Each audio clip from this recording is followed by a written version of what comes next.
Saudara yang kekasih dalam nama Yesus, topik firman Tuhan pada pagi hari yang indah ini yaitu tidak ada yang mustahil bagi orang yang percaya. Memang ada firman Tuhan mengatakan tidak ada yang mustahil bagi Tuhan.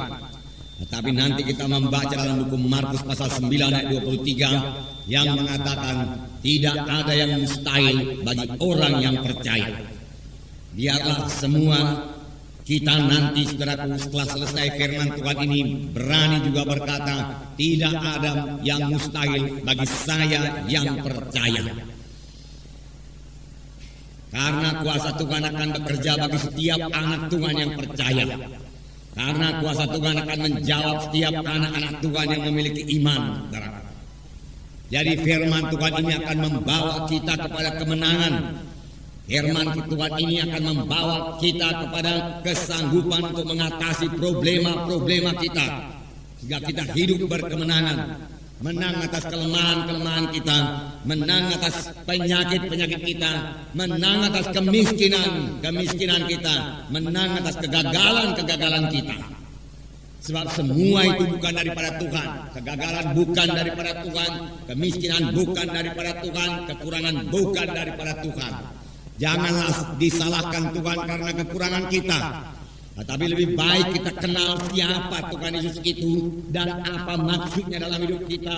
Dan biarlah kita mulai beriman kepada apa yang dijadikan Tuhan kepada kita. Dari firman Tuhan kita akan mengenal bahwasanya Tuhan tidak menghendaki kita gagal. Tuhan tidak menghendaki kita miskin, saudaraku. Tuhan tidak menghendaki kita kalah. Dari mulanya Tuhan memilih satu umat bagi dirinya sendiri. Dan umat yang dipilih Tuhan itu saudaraku sangat diberkati Tuhan. Dan saudaraku sepanjang umat yang dipilih Tuhan itu bersandar kepada Tuhan, dia tidak bisa dikalahkan oleh bangsa-bangsa lain. Karena Tuhan beserta dengan mereka dan Tuhan sendiri yang memberikan kemenangan kepada mereka itu saudaraku. Saudaraku yang kasih dalam nama Yesus, puji Tuhan saudaraku.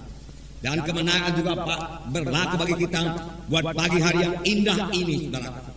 Jadi kita bisa bebas daripada kekalahan kita. Kita bisa hidup dalam kemenangan.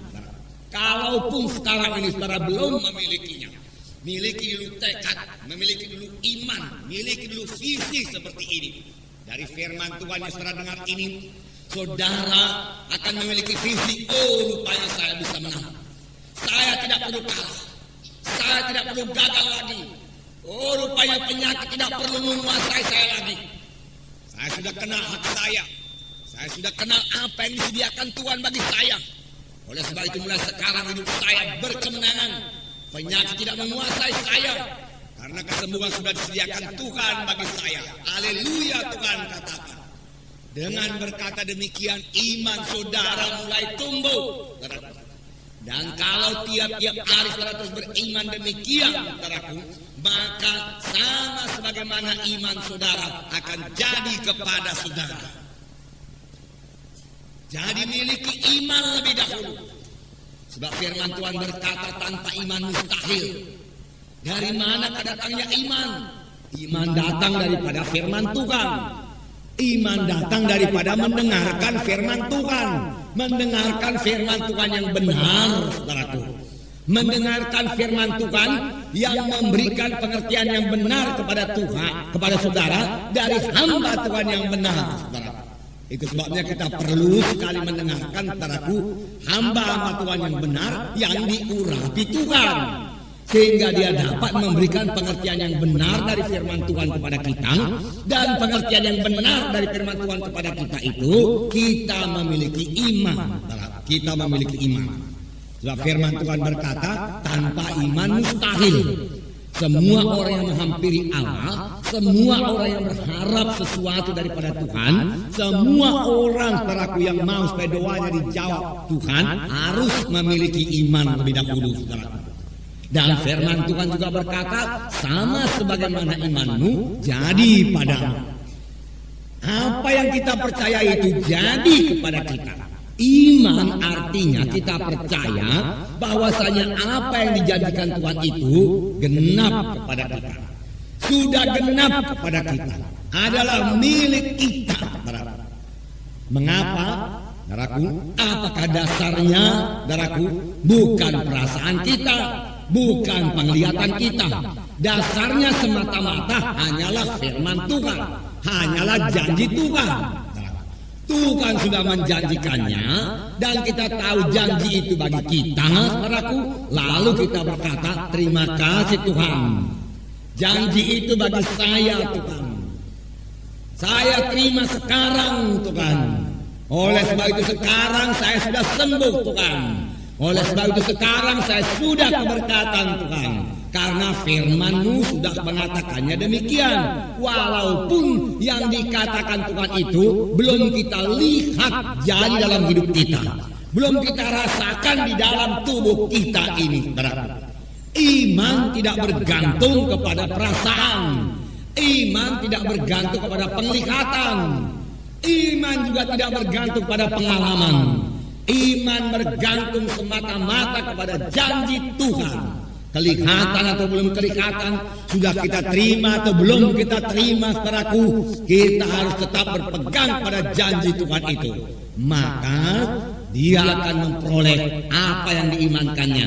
Dia akan memperoleh apa yang dikatakannya. Firman Tuhan berkata, saudaraku. Saudara yang kasih dalam nama Yesus. Jadi kita bisa menang, saudaraku. Jadi kita semua bisa berhasil, saudaraku. Jadi kita semua bisa berbuat perkara yang besar, saudaraku. Jadi nasib kita berubah dalam Tuhan ini. Dan memang mesti berubah, saudaraku. Kita datang kepada Tuhan untuk menerima perubahan ajaib.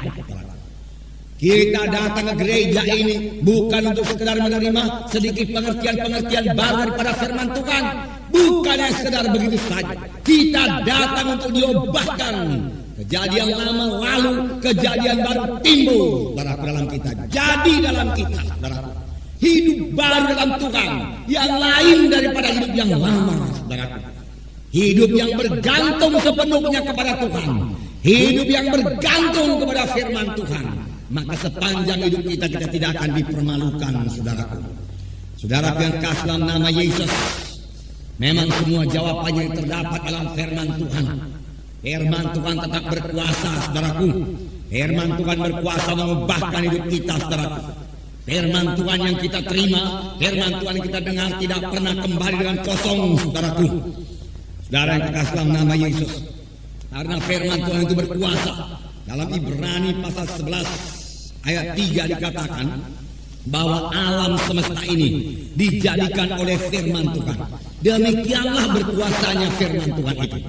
Saya membacakan Ibrani pasal 11 ayat 3. Karena iman kita mengerti bahwa alam semesta telah dijadikan oleh firman Allah, sehingga apa yang kita lihat telah terjadi dari apa yang tidak dapat kita lihat. Dengan iman kita mengerti bahwa alam semesta ini, dunia ini telah dijadikan oleh firman Allah, sehingga apa yang kita lihat telah terjadi dari apa yang tidak dapat kita lihat. Apa yang kita lihat, apa yang kita lihat sekarang ini telah dijadikan Tuhan dari apa yang tidak ada. Bagaimanakah Tuhan menjadikannya? Firman Tuhan berkata, alam semesta ini dengan segala isinya dijadikan Tuhan dengan firman-Nya. Begitulah berkuasanya firman Tuhan itu. Tuhan Yesus saja berkata, jadilah terang, terang pun jadi. Jadilah matahari, bulan dan bintang. Dia hanya mengucapkan firman Tuhan, lalu matahari, bulan dan bintang pun jadi. Saudaraku, jadi. Inilah kuasa firman Tuhan yang diucapkan oleh Tuhan. Dan kuasa firman Tuhan yang kita ucapkan juga, saudaraku, tetap berkuasa, saudaraku.